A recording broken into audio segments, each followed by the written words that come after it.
Hi hello నమస్తే and welcome to our channel VS specials.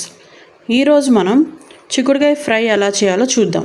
So దీనికోసం చిక్కుడుకాయలు, onions, అలాగే పచ్చిమిర్చి ఇవన్నీ కూడా కట్ చేసి పెట్టుకుందాం. ముందుగా ఈ చిక్కుడుకాయల్ని ఒక గిన్నెలో వేసుకొని 2-3 టైమ్స్ బాగా వాష్ చేయండి. పురుగులు ఏమన్నా ఉన్నా కూడా మనకి పోతాయి. మొత్తం నీట్గా వాష్ చేసి తర్వాత ఆ ముక్కలు మునిగేంత వరకు వాటర్ పోసుకుందాం. సో ఈ చిక్కుడుకాయ ముక్కల్ని ఒక పావు గంట సేపు బాయిల్ చేసుకోవాలి ముందు. సో వీటిని బాయిల్ చేసుకున్న తర్వాత వాటర్ మొత్తం తీసేసి ఇలా ఒక గిన్నెలో పెట్టుకుందాం. సో ఇప్పుడు బాండీ పెట్టుకొని బాండీ కొంచెం వేడైన తర్వాత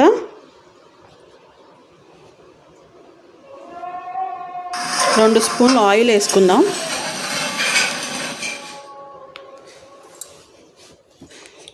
ఆయిల్ కొంచెం హీట్ అవ్వాలి.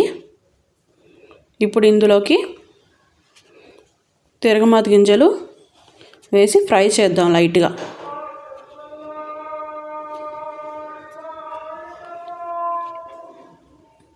అలాగే చిన్నులపాయలు ఒక 3-4 రెబ్బలు కొంచెం లైట్గా దంచి అందులో వేద్దాం. అలాగే కరివేపాకు, ఇవి లైట్గా ఫ్రై అవ్వాలి. ఇప్పుడు ఇందులోకి ఉల్లిపాయ ముక్కలు వేద్దాం.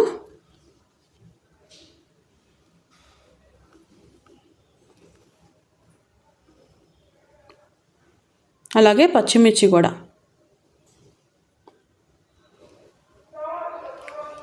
సో ఇప్పుడు వీటన్నిటినీ కూడా మనం లైట్గా ఫ్రై చేసుకోవాలి. ఉల్లిపాయలు మొత్తం పూర్తిగా ఫ్రై అవ్వాల్సిన అవసరం ఏం లేదు, ఒక 50% ఫ్రై అయితే చాలు. సో ఇప్పుడు ఇందులోకి ముందుగా మనం బాయిల్ చేసుకున్నాం కదా చిక్కుడుకాయ ముక్కలు వేద్దాం.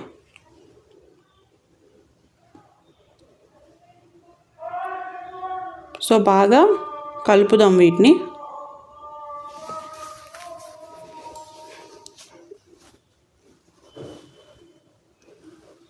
ఇప్పుడు దీనిలోకి కొంచెం పసుపు,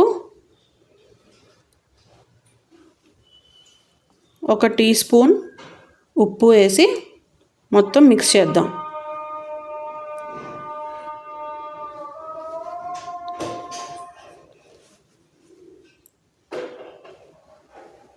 వీటిని బాగా కలపండి.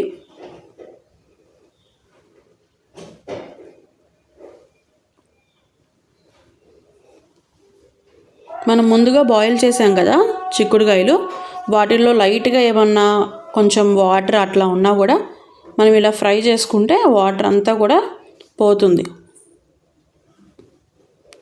సో ఇప్పుడు ఇందులోకి చిన్నులపాయ కారం వేస్తున్నాను. ఇంట్లో చేసుకున్నదే చిన్నులపాయ కారం వేసేసి మొత్తం బాగా కలుపుకుందాం. ఆ కారం అంతా కూడా పచ్చివాసన పోయే వరకు మొత్తం ఒకసారి బాగా కలపండి. ఒక 1 మినిట్ వరకు ఫ్రై చేస్తే చాలు కారం వేసిన తర్వాత. అంతే అండి, సింపుల్. ఎంతో టేస్టీ అయిన చిక్కుడుకాయ ఫ్రై అనేది రెడీ అయిపోయింది. ఇంకా సర్వ్ చేసేసుకుందాం.